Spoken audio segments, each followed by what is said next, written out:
Paltrocast. Good afternoon, or is it good morning by you? Afternoon. I'm in Florida. Okay, so Eastern Standard Time. How's your day going aside from answering the same questions over and over and over again? Good, good. Yeah, I mean, I'm getting ready to go home to New York tomorrow. Me and my wife and my two dogs are driving from here to New York, upstate. We come down here for the winter because it's too cold for BW in upstate New York in the winter. Totally get it. The snowbird thing. I'm on Long Island, and I'm going to say one third of our neighbors are all in Florida right now this time of year. Yeah, I think I saw him last night at the market. Yeah, there you go. So, getting the housekeeping out of the way, if I'm up to speed on all of my BW and Tesla stuff, okay, real for Record Store Day, Yeah, Mandalay Bay residency happening, your yeah. memoir, which I covered a couple of years ago, not so old, that's happening. What Mhm. else, if anything, is happening in Tesla or BW world right now? Well, uh, there's a lot going on with me. I mean, Tesla is going to be playing all this year. We've got the reel to reel on vinyl coming out, plus the new remastered digital versions. Hmm. Um, we're going to go in and record a new song in March. Oh, Yeah. So that'll be coming out this year.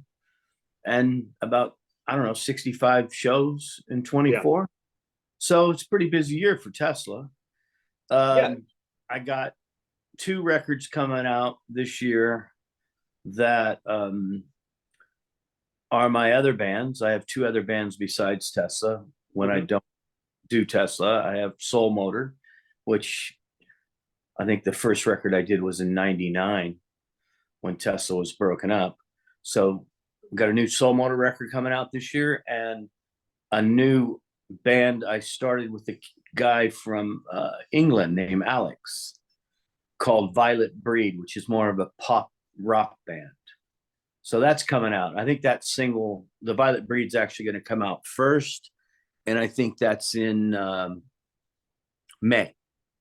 Hmm. That's interesting to hear how many different configurations you have of what you do, because we just talked about your two side bands right there. And sometimes Tesla is headlining a theater, sometimes Tesla's the support for the arena or stadium gig, and sometimes it's a festival.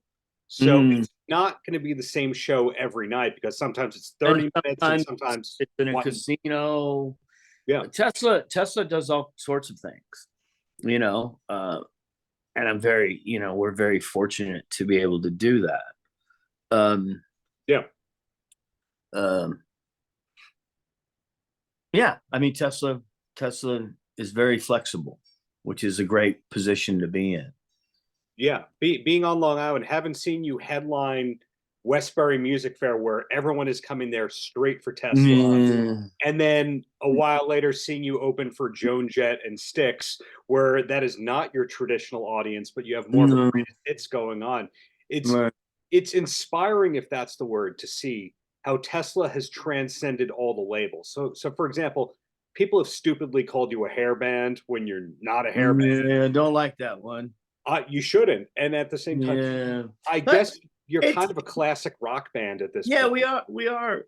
I think we are a classic rock band, and the first thing that happens is Blabbermouth will see your fucking your Zoom, and they'll say Brian Wheat hates being called a hair band, because they just take what they want, and then all the people on Blabbermouth that comment, they all talk shit and negative, you know what I mean? It's like Tesla fans to get it. So it's funny. I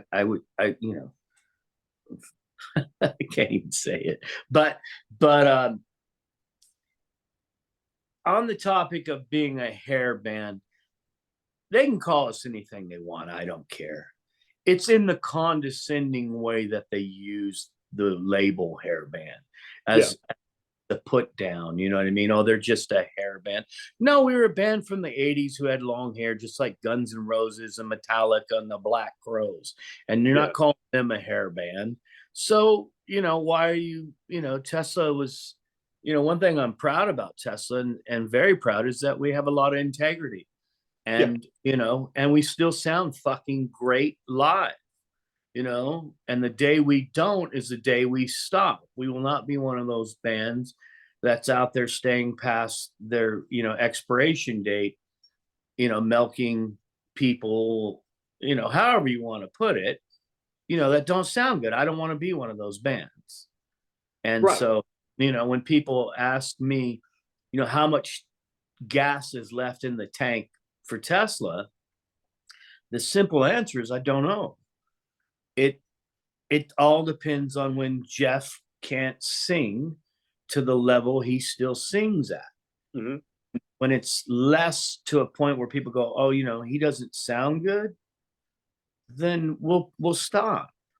And as long as we're all healthy, you know what I mean? I mean, I don't think there'd be a Tesla without me, Frank, or Jeff.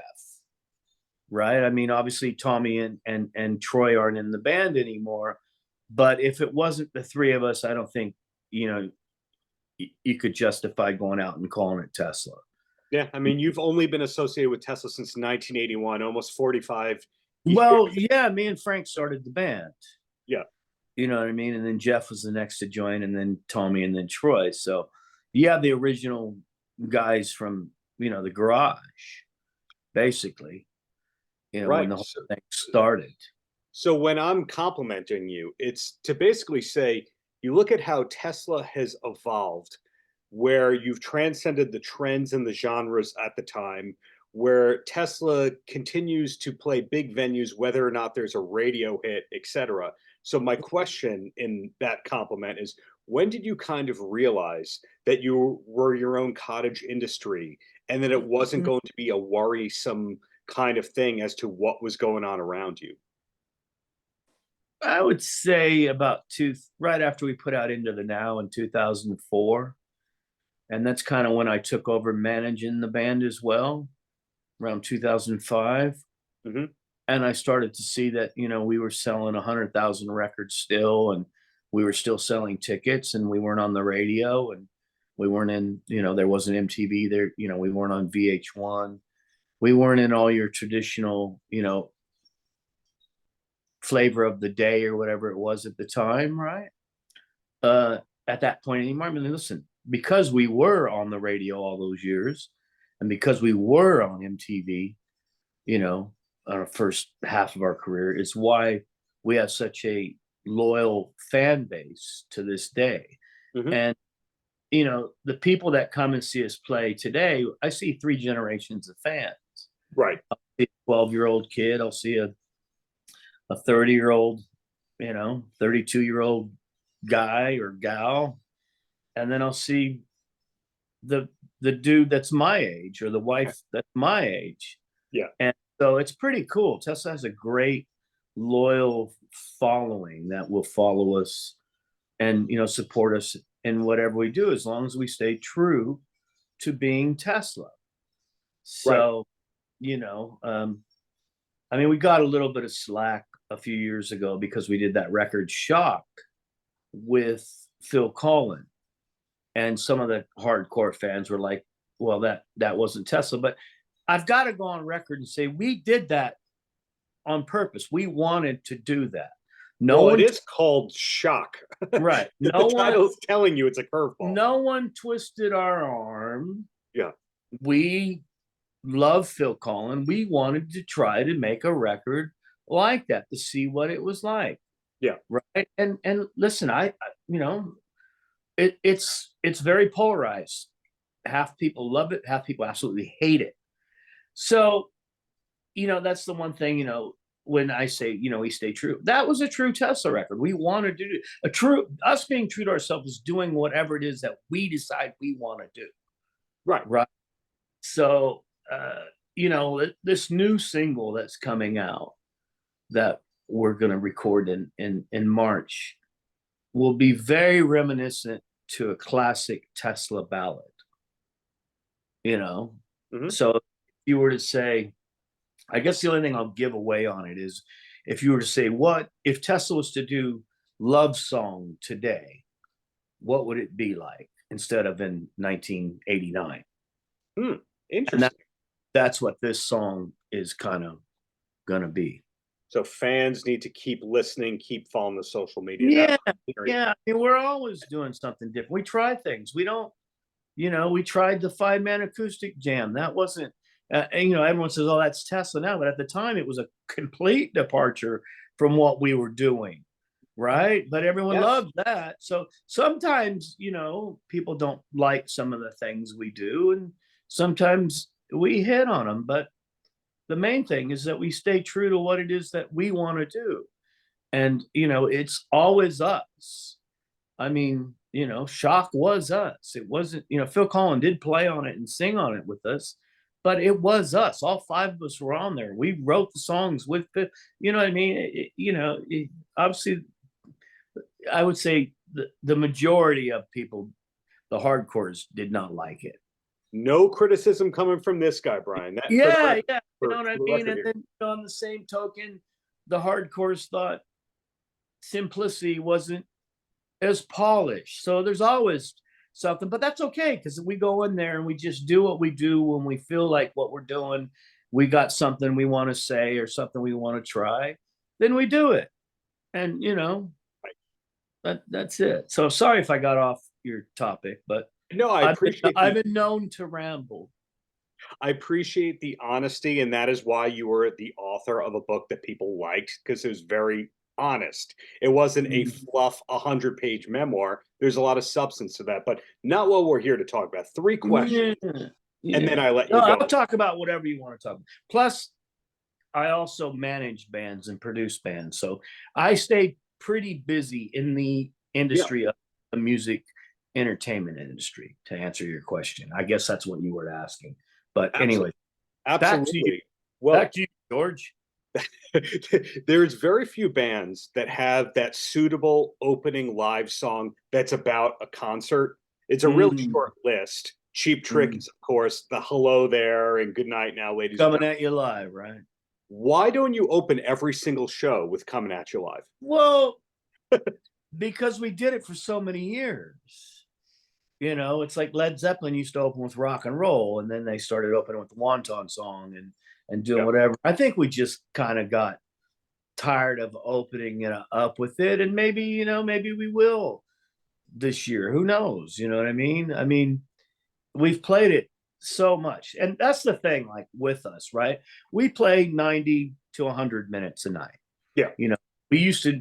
We were Psychotic Supper tour. We were doing 3-hour shows. We can't do that anymore. We're too old to do that. You're too vintage or classic. You're not too old. You're too time tested. Right. I mean, we can't, we can't go out there and play 3 hours a night, 5 nights a week. Ain't going to happen. We did that when we were young and full of energy, and, Jeff's 65, I'm 61, Frank's 58. You just can't do that. I mean, God bless Paul McCartney, because he does, but he does 2 shows a week, and he plays like, every 9 months. And flies private and has a masseuse. Yeah. The way we tour and stuff, it's just too much for us. So we can't play every song that we'd like to play or the fans play. So we try to play a good combination of the core, we'll call them hits, if you will, the Tesla hits, and some of the Tesla, deep stuff every night. And it depends on what we're working on. Like, now we're coming out in April and we're going to put out this reel-to-reel stuff. So you'll hear a couple of reel-to-reel songs on the set that you haven't heard in a while. When we were doing Shock, we were playing Shock songs. When we were doing, this live album, we were, doing Miles Away and SOS Too Bad and stuff like that. So it all, we try, but you'll always hear Cowboy, Susie, Signs, Love Song, Heaven's Train, What You Give.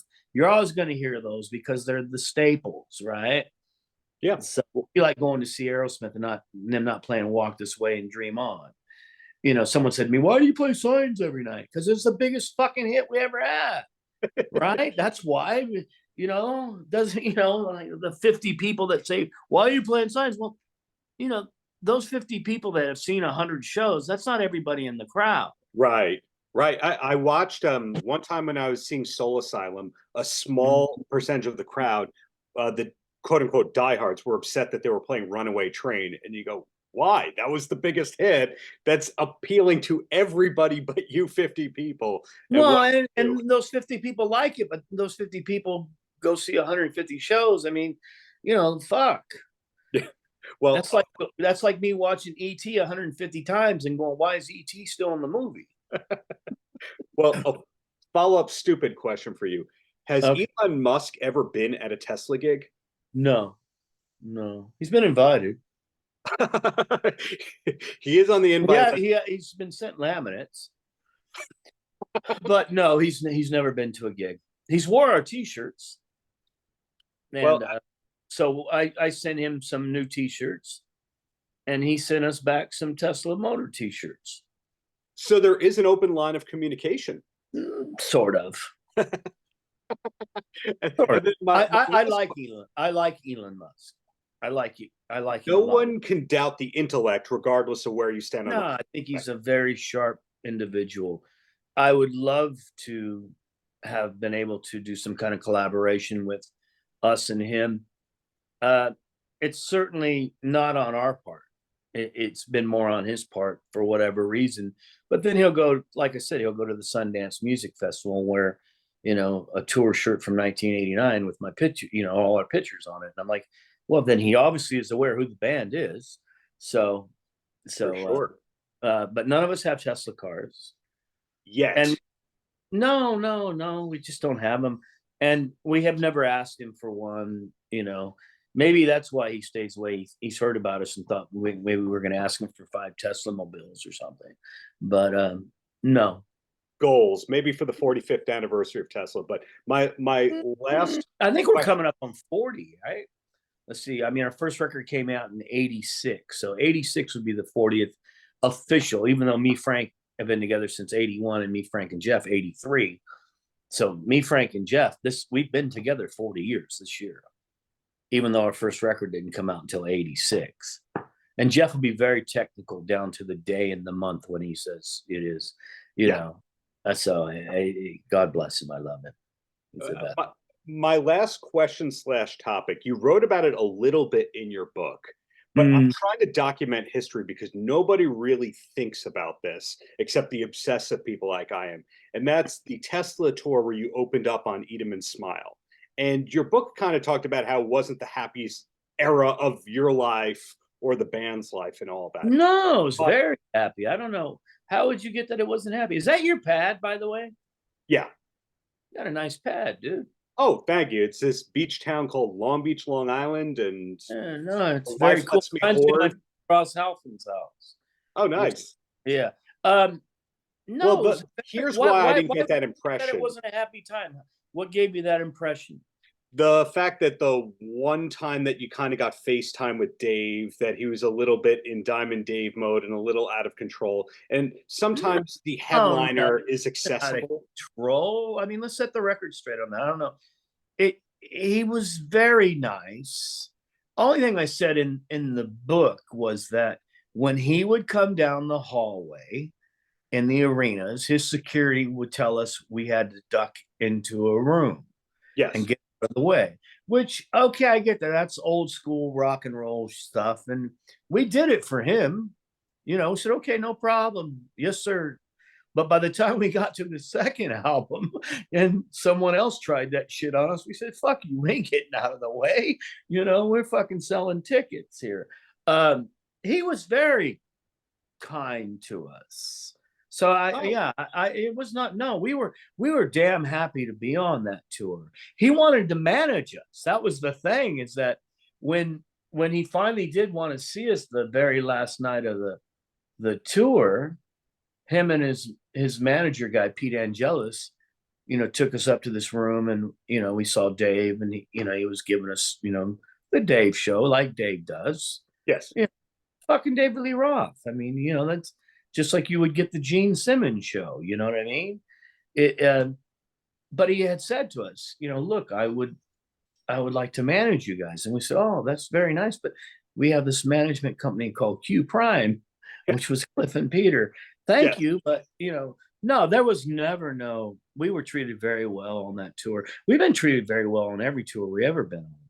I mean, that's why we try to treat people as good as we can when they're up playing with us. Because our old manager, Peter Mensch, he was a very, people either loved Peter or hated him.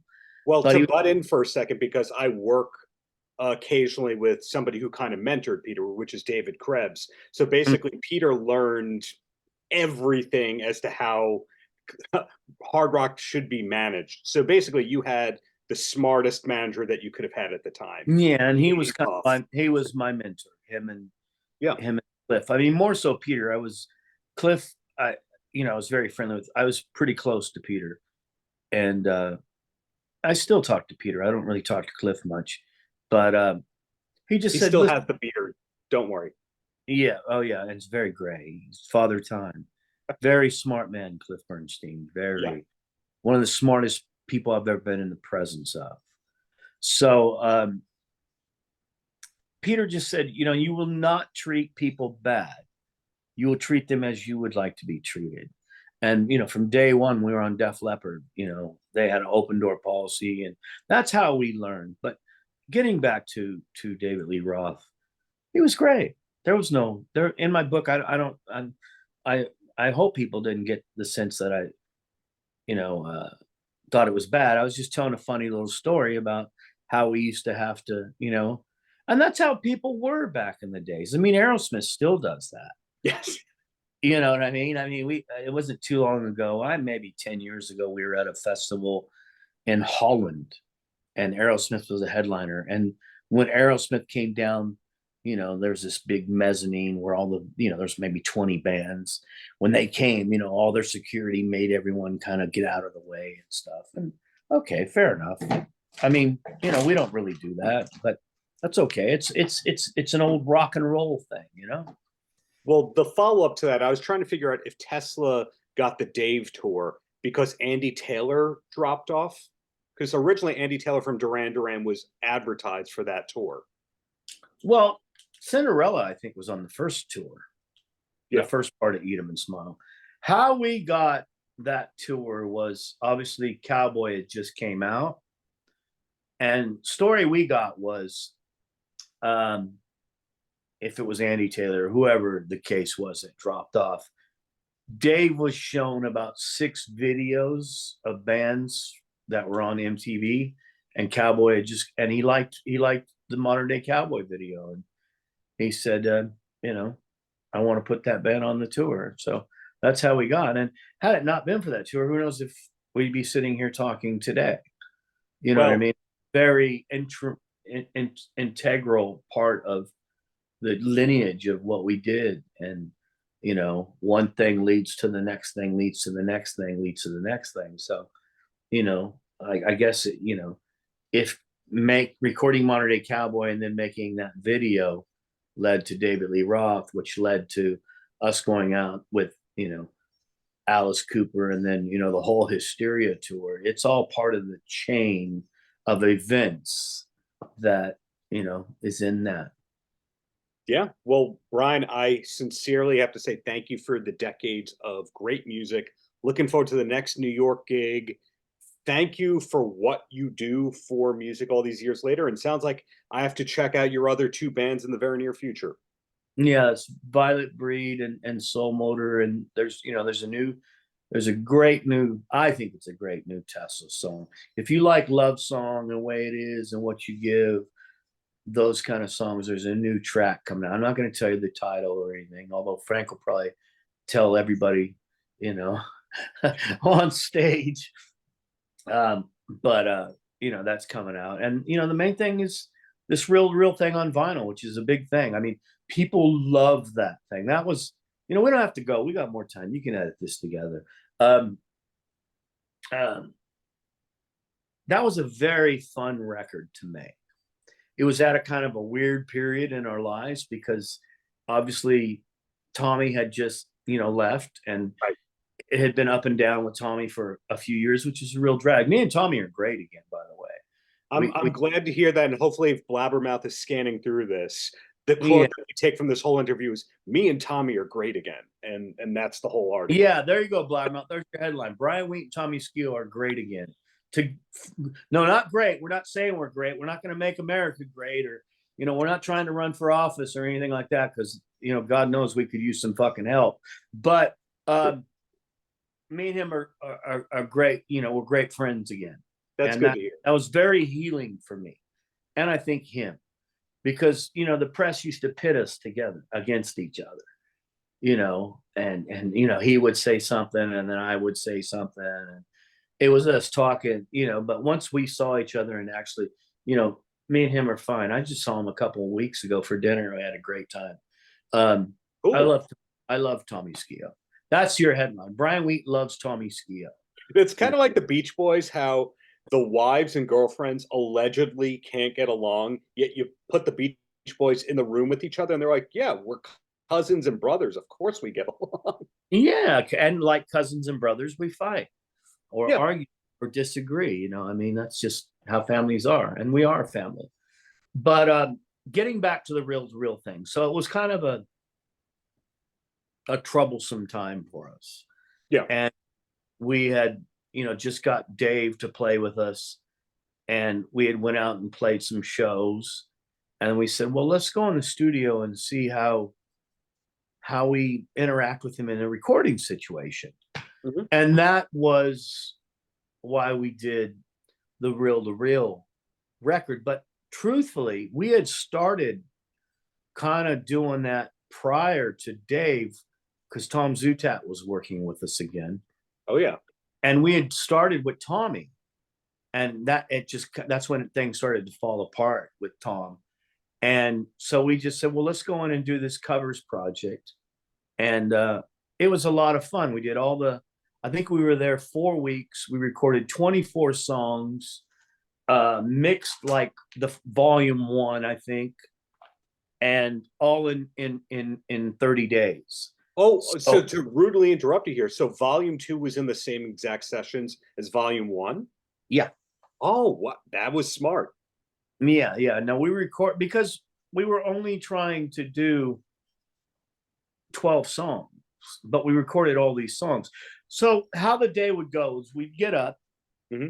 we'd have coffee, whatever, and we'd go into the studio and we'd say, okay, let's pick a song, mm-hmm. right, or an artist, and it was kind of based around the 60s and 70s, and reel to reel being the reel to tape, right, real performances to reel to tape, not Pro Tools, no automation, only 24 tracks, not unlimited tracks. So very much like we did the first album, because that first album was reel to reel.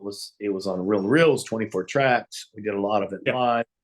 So we'd pick the song, like say we'd take the Beatles' I Got a Feeling. We'd learn it. We'd make our arrangement. Then we'd probably break for dinner, and then we'd come back, and by the end of the night we had the track. Wow. And like then, a track a day, it sounds like. Yeah, it was kind of like a track a day. And then once we had all the tracks, then we started to actually mix. Right. Then we started mixing. And so, I mean, most of it was recorded in Texas at Sonic Ranch. El Paso. Wow.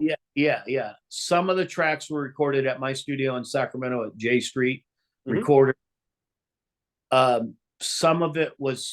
Most of it was done in Texas. Mm-hmm. Some of it was done in Sacramento at J Street, like Hand Me Down World or All the Young Dudes. Those weren't recorded in Texas. Those were, but and then there was a couple of outtakes that we had too that never saw the light of day. So, but it was only on CD. It's never been on vinyl. So with the resurgence of vinyl and stuff, because that was out in 2006. Yes. Everyone's always said, hey, when are you going to put this out on vinyl? This would be really cool. So I kind of spearheaded the thing, took the tapes back into Sterling Sound, and George Marino had passed away. So I used another guy named Ryan, who used to study under George, mm-hmm. and remastered the whole record for vinyl, because it's a different process. And then while I was doing that, we did a new version of the digital remaster. So, volume 1's coming out this record store day. Volume 2 is going to come out, you figure out when.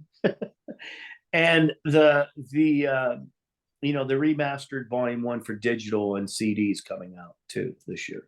So, this year is about that. And then we're on our third go round at the Mandalay Bay, which now we call the Tesla Takeover instead of a residency. We go in there and we take it over for a week at a time. Paltrocast.